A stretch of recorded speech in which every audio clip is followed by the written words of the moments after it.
Buenos días, estimados estudiantes. Vamos a continuar con nuestro tema de geología del petróleo, esta vez con métodos de exploración. Lo que vamos a ver ahora es geología de superficie, mapeo geológico, muestreo geológico, levantamiento de columnas y geofísica, pero de geofísica solamente vamos a ver magnetometría y gravimetría.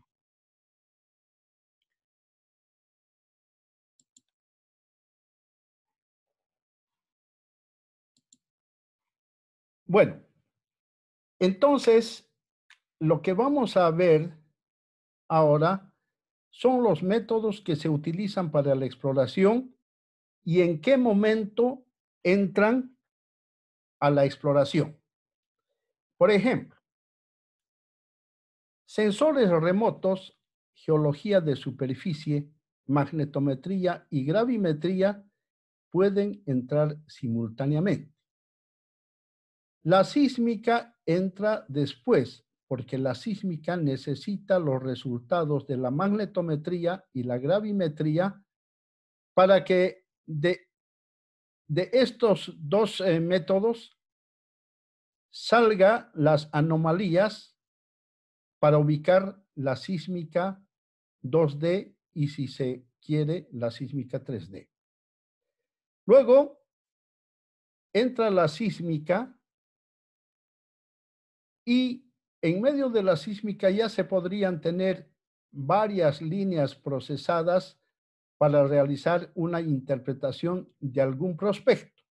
Cuando se termina eso, podría entrar la perforación. Mientras tanto, se termina de levantar la sísmica de toda la zona que uno tiene.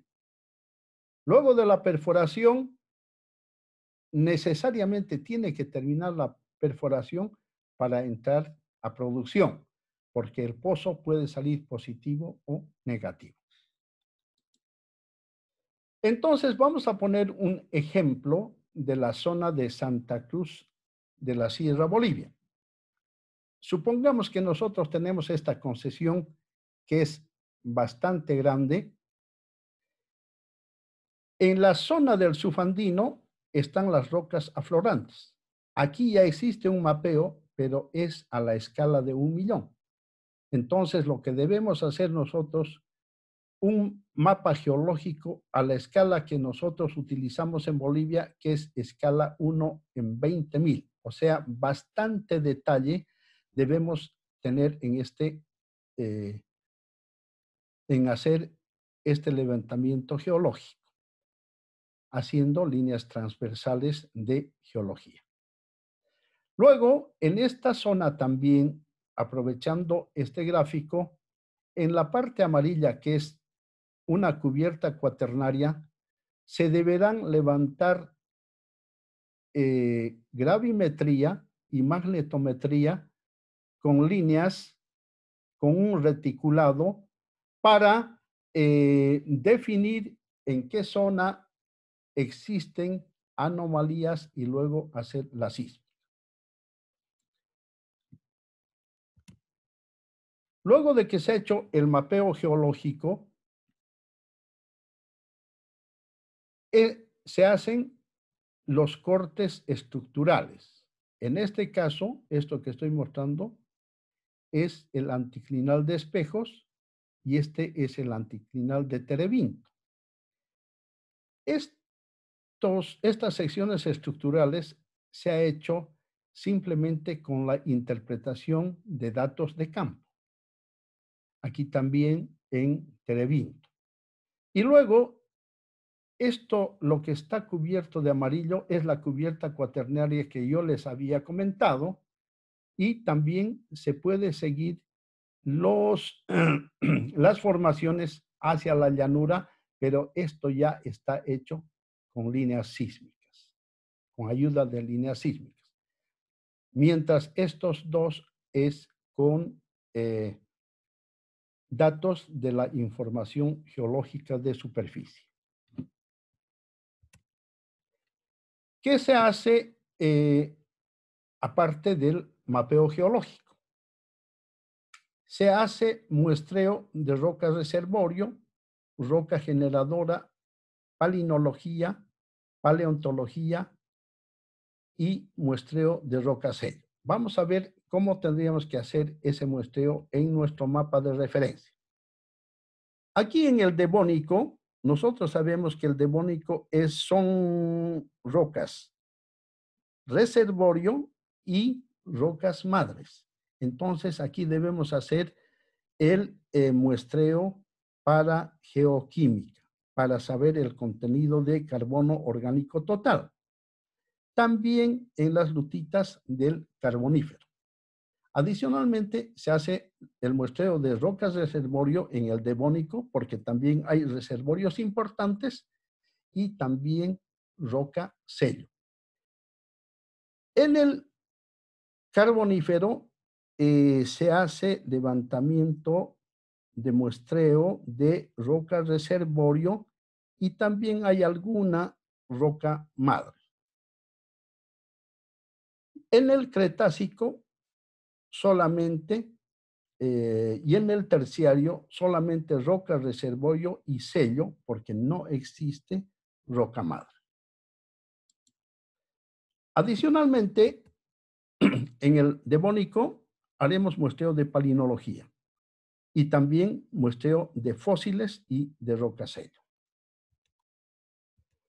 Palinología y paleontología sirve para definir las edades de las formaciones.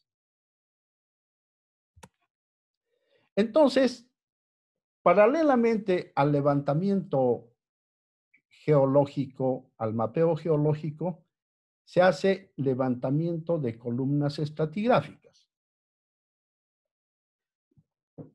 Este levantamiento de columnas estratigráficas está mostrado aquí en este esquema sencillo.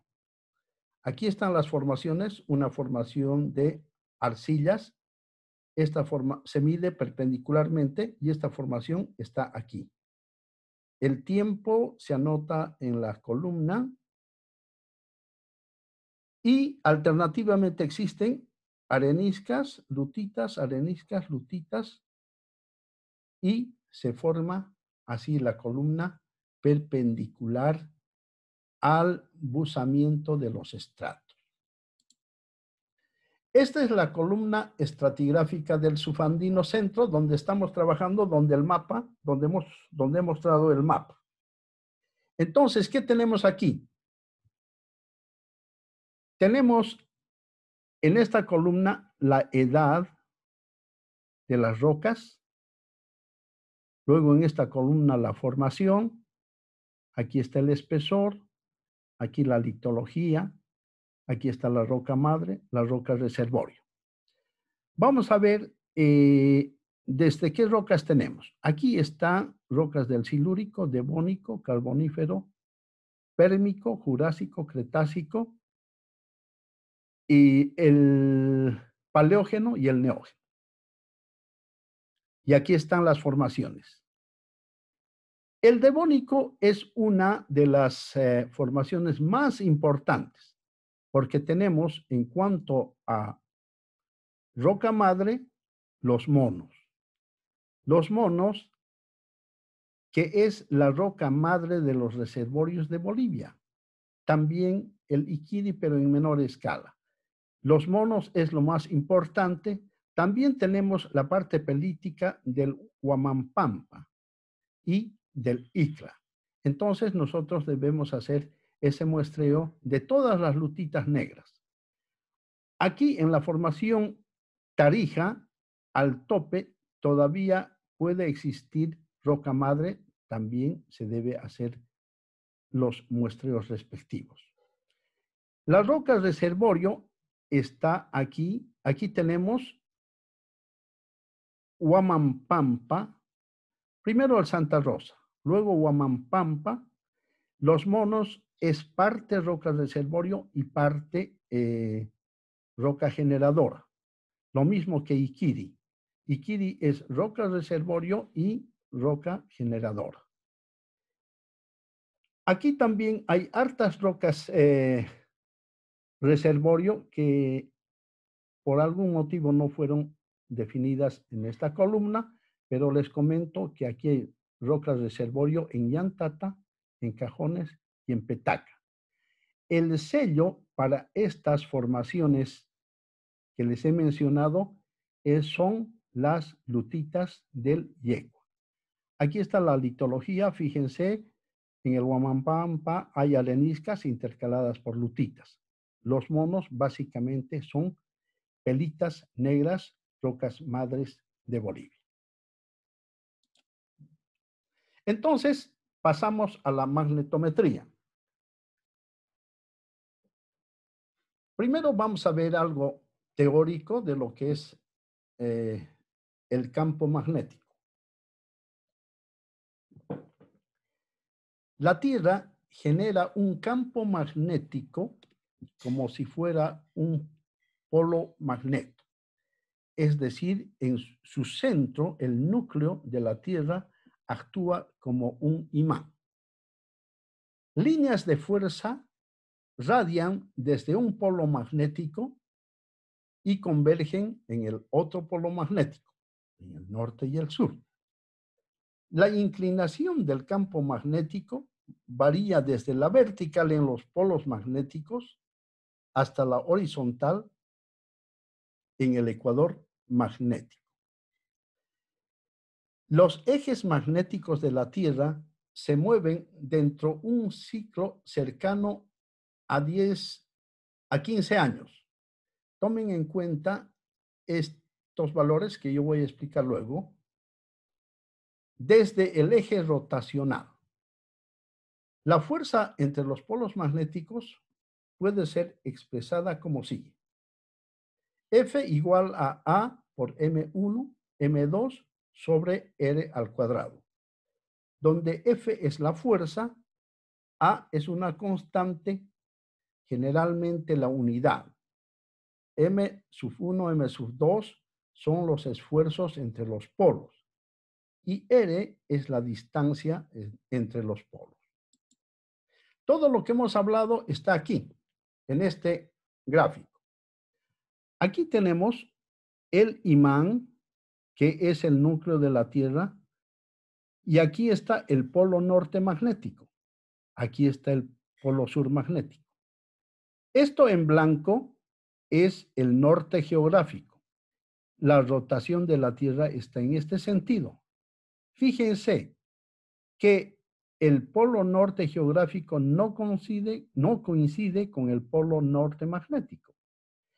Esa variación de ángulo de declinación cambia de 10 a 15 años. O sea, en este momento el polo magnético está al oeste del norte geográfico.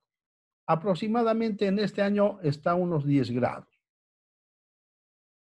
Luego de unos 10 a 15 años va a cambiar y el polo norte geográfico se va a colocar a este lado o la línea roja se va a colocar hacia el este del polo norte geográfico. Si nosotros vemos esto en un cubo, el eje Y corresponde al este geográfico y el eje X corresponde al norte geográfico. El norte magnético está entre medio y la intensidad del campo magnético está en profundidad. De forma que la declinación que yo les hablaba está del norte magnético al norte geográfico. Esa es la declinación. En cambio, la inclinación es un ángulo vertical entre el norte magnético y la intensidad de la inclinación. ¿Cuál es la unidad del campo magnético? En el sistema internacional es el Tesla. Un Tesla representa la intensidad que ha de tener un campo magnético para que una carga de un culombio moviéndose en su interior a una velocidad de 1 metro por segundo perpendicularmente a la dirección del campo, experimenta una fuerza magnética de 1 newton. Aquí está la fórmula, un Tesla igual a 1 newton sobre 1 de Coulombio por 1 metro por segundo. Pero un Tesla equivale a 10 elevado a 4 Gauss.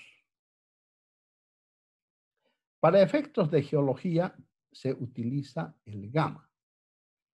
Un gamma es igual a un Gauss por 10 elevado a menos 5. Aquí les muestro unos equipos de prospección magnetométrica.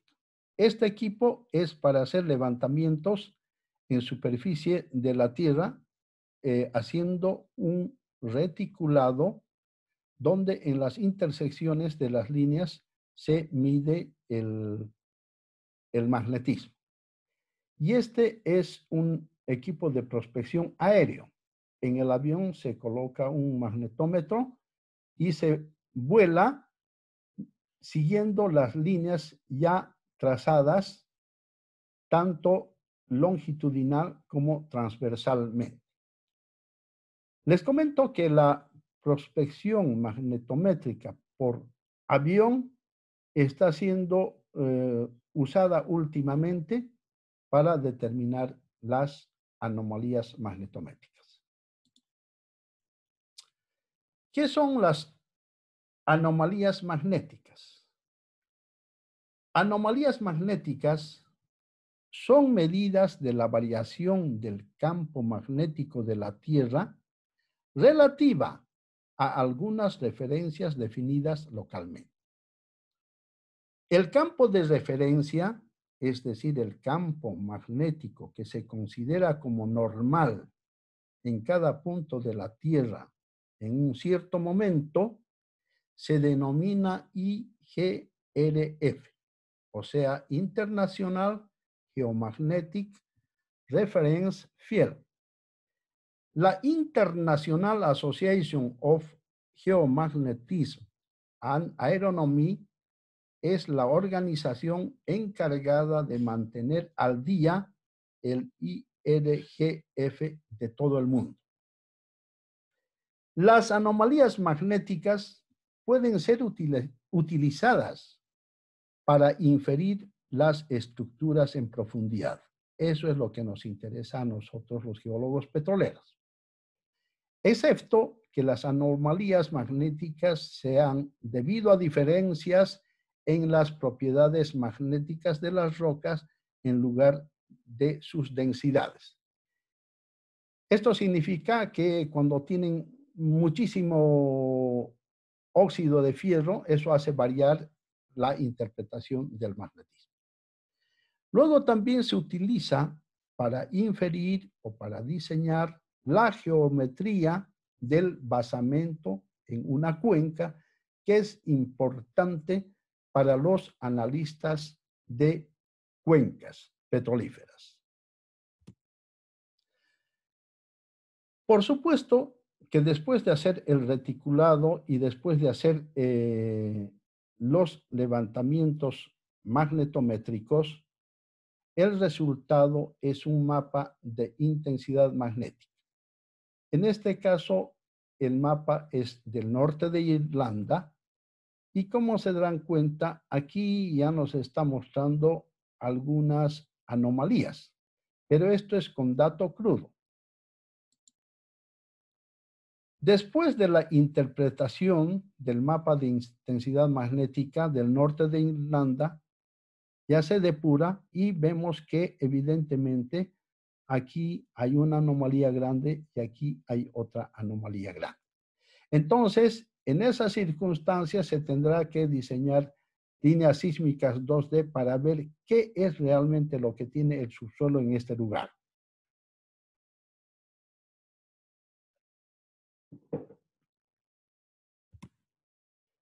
Pasamos a la gravimetría. La gravimetría comienza con la ley de gravitación de Newton, que dice que la fuerza es igual a G por M1 por M2 sobre D al cuadrado. F es la fuerza gravitacional entre dos masas M1 y M2. D es la distancia entre las masas M1 y M2 y G es una constante gravitacional universal usualmente tomado como 6,670 por 10 a la 11 si se trabaja en metros cúbicos por kilogramos y por segundo al cuadrado. O si se trabaja en el sistema CGS, es 6,670 por 10 a la menos 8 en las unidades mencionadas. Ahora, lo que tenemos que ver, la segunda ley de Newton, que se refiere a la aceleración, la segunda ley de Newton del movimiento. La aceleración es igual a F sobre M1 y eso es igual a G por M2 sobre R cuadrado. Entonces, vamos a suponer que M2 es la masa de la Tierra y R es el radio de la Tierra al cuadrado. Entonces, la aceleración sería, la aceleración A que les había comentado, sería la aceleración de la gravedad de la Tierra. Este valor sería constante en todo lugar si se considera la Tierra como una esfera y de densidad uniforme. Todos sabemos que la Tierra no es esférica, sino es elíptica. Con el radio del ecuador, 21 kilómetros más que el radio polar, es decir, más que el eje vertical. Por tanto, la aceleración de la gravedad varía debido a los efectos de latitud, altitud y geología. La fuerza de la gravedad incrementa con el incremento de la latitud. La gravedad está afectada por la velocidad de rotación de la Tierra, la cual incrementa el efecto de variación latitudinal. Entonces, los científicos han inventado una forma para corregir eso. Esto es la corrección de latitud según una fórmula internacional de gravedad de 1967 que dice G es igual a 978031.8 multiplicado por 1 dividido entre 0,005302.4 seno cuadrado de y menos 0,5058 seno cuadrado de 2y, donde esta y es el valor de la latitud donde uno quiere calcular ese valor.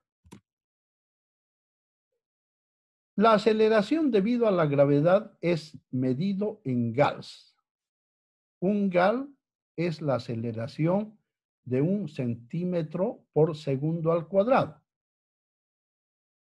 Y 1 miligal es igual a 0,001 de gal. En la prospección petrolífera y también minera se utiliza el minigal porque las variaciones de la gravedad son mínimas. Y aquí les muestro el geoide y el elipsoide equipotencial. El geoide es esta línea negra, que es una línea tomando en cuenta el nivel medio del mar que da vueltas toda la Tierra.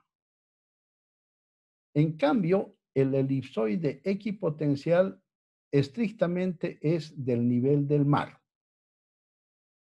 Y esta sería lo que está en rojo, el fondo marino y la superficie de la Tierra, donde la altura desde la línea azul hasta la superficie de la Tierra es una, pero hay una altura n desde el nivel del mar hasta la superficie del geoide y desde la superficie del geoide hasta la superficie de la Tierra. Prospección gravimétrica. El objetivo del método gravimétrico es detectar campos y o estructuras en el subsuelo en base a los contrastes gravimétricos debido a la densidad de las rocas. Entonces ahí entra la anomalía gravimétrica. Es la señal gravimétrica medida en superficie y comparada con la señal gravimétrica normal o estándar. ¿Qué es la gravedad normal o estándar? Es el valor de la gravedad en una superficie o datum de referencia, generalmente el elipsoide o geoide, y la suposición de una cierta densidad constante del subsuelo. Entonces, aquí tendríamos la fórmula de la anomalía gravimétrica, delta G, que sería igual a la gravedad medida menos la gravedad estándar. Pero esta gravedad medida tiene que tener correcciones que ya les voy a indicar. Y la gravedad estándar se calcula con esta fórmula que ya habíamos hablado anteriormente.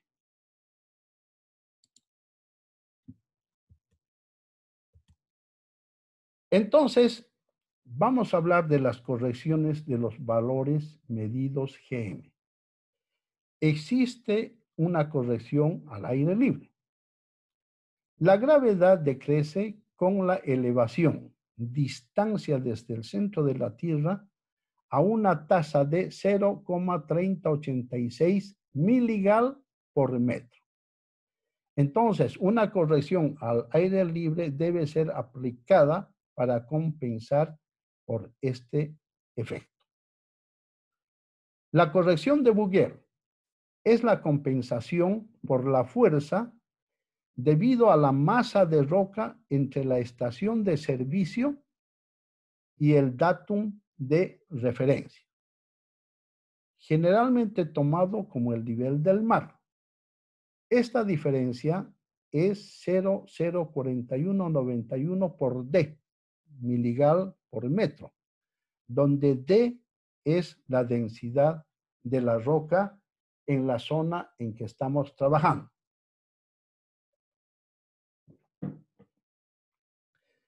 Los efectos de aire libre y Bouguer pueden ser corregidos con esta fórmula. E igual a 0,3086 menos 0,4191D, todo multiplicado por H. D es la densidad de la roca y H es la altura en metros encima el dato de referencia. En terrenos montañosos, una corrección adicional es necesaria para compensar por la atracción gravitacional ejercida por acantilados o montañas adyacentes. Cuando las correcciones por aire libre, Bouguer y el terreno han sido realizadas para las lecturas en cada estación en un servicio de gravimetría, estas pueden ser graficadas sobre un mapa y contorneadas en miligauss. Les voy a poner un ejemplo. Si nosotros hacemos un levantamiento topográfico donde ya les había dicho anteriormente aquí no necesitamos hacer correcciones por altura. porque aquí no hay acantilados. Entonces solamente se harán las correcciones ya mencionadas.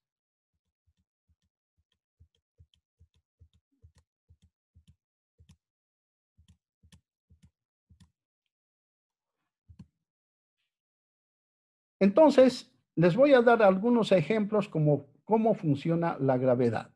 Por ejemplo, si en el subsuelo tenemos sal y la sal tiene una densidad muy baja, la gravedad dará negativa. Si nosotros tenemos cobre por debajo del subsuelo, comparando con los valores de anómalos de gravimetría de la sal, esto será positivo, como está mostrando el gráfico. Aquí, en este gráfico de colores, la roca más densa es la roja, luego la naranja, la amarilla, y la más liviana, la menos densa, es la azul, que está en el orden de 2.2 gramos por centímetro cúbico. Entonces, los valores de gravimetría, fíjense, aquí bajan porque están influenciados por este cuerpo azul de baja densidad, que puede ser yeso o sal. Y también aquí baja porque esto también puede ser yeso o sal, domo salino o domo de yeso. Luego, después de haber hecho nuestro levantamiento gravimétrico y magnetométrico en esta zona, vemos que aquí donde estoy apuntando el puntero está la anomalía gravimétrica. Entonces, ¿qué debo hacer? Debo levantar líneas sísmicas solamente en este sector, porque si levanto en otros sectores no hay nada en el subsuelo, no hay nada interesante en el subsuelo, pero aquí sí se está presentando probablemente un anticlinal.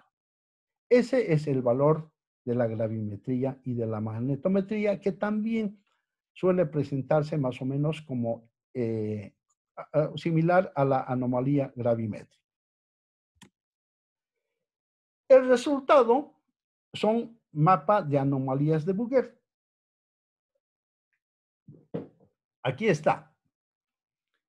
Esto es un levantamiento de anomalías. Seguramente han hecho muchas líneas. Aquí están. Suavemente se utilizan, se han colocado las líneas gravimétricas y el resultado, esto que aparentemente es un anticlinal con dos culminaciones. Pero esto como tal no sirve para la prospección petrolera. Sobre esto, obligadamente se tendrá que hacer líneas sísmicas para diseñar el prospecto petrolero. Solamente con la gravimetría es difícil construir un prospecto petrolero. Por lo tanto, para esa situación nos sirve a los geólogos petroleros. Aquí también hay un mapa de anomalías de Bouguer y esto está diseñado con la data cruda. Pero esta data cruda aquí nos está indicando ya ciertas anomalías que podría ya servirnos para hacer sísmica. Luego, este mismo mapa ha sido filtrada y evidentemente aquí vemos que la anomalía más interesante está en este sentido y quizás aquí. Ese es el valor de los mapas gravimétricos. Por último, les muestro una comparación entre la magnetometría versus la gravimetría. Aquí en negro está el resultado del levantamiento gravimétrico y aquí está el levantamiento magnetométrico. En una cuenca donde hay cientos de kilómetros, como en este caso, hay un basamento y hay sedimentos que han rellenado este basamento. Entonces, la gravedad me está mostrando que en la parte más profunda hay una depresión como están viendo acá. Y el magnetismo también hay una depresión. Entonces aquí tanto gravedad como magnetismo me está mostrando una cosa similar. En este otro caso hay un basamento y hay una falla normal dentro del basamento y todo está rellenado por sedimentos. Aquí también la gravedad me está mostrando la caída de la falla normal y el magnetismo también me muestra la caída de la falla normal. Pero vean este caso. Este es un arrecife que está cubierto por rocas sedimentarias. Este arrecife tiene una densidad, la densidad de las calizas, suponiendo algo de 2,71. Eso me está mostrando la gravimetría con una anomalía hacia arriba. En cambio, la magnetometría no me muestra nada. No, la magnetometría no ve una gran diferencia de densidades entre las capas que le cubren al arrecife.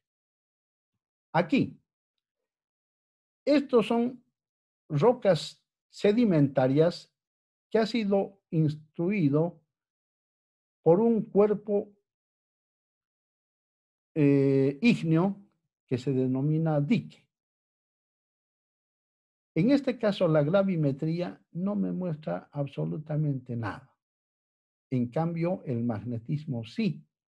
Esto que está subiendo se debe a la presencia de este dique ígneo. Aquí tenemos sal, sal y por encima rocas sedimentarias. La densidad de la sal es menos que las de las rocas sedimentarias que le circundan. Por lo tanto, la magnetometría, como ya vimos hace rato, aquí se presenta con una curva negativa y el magnetismo apenas está mostrando que existe una pequeña deflexión.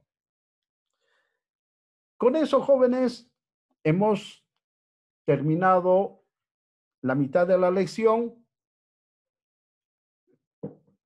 Espero que vean, pueden ver repetidas veces y hagan sus preguntas como acostumbramos. Muchas gracias.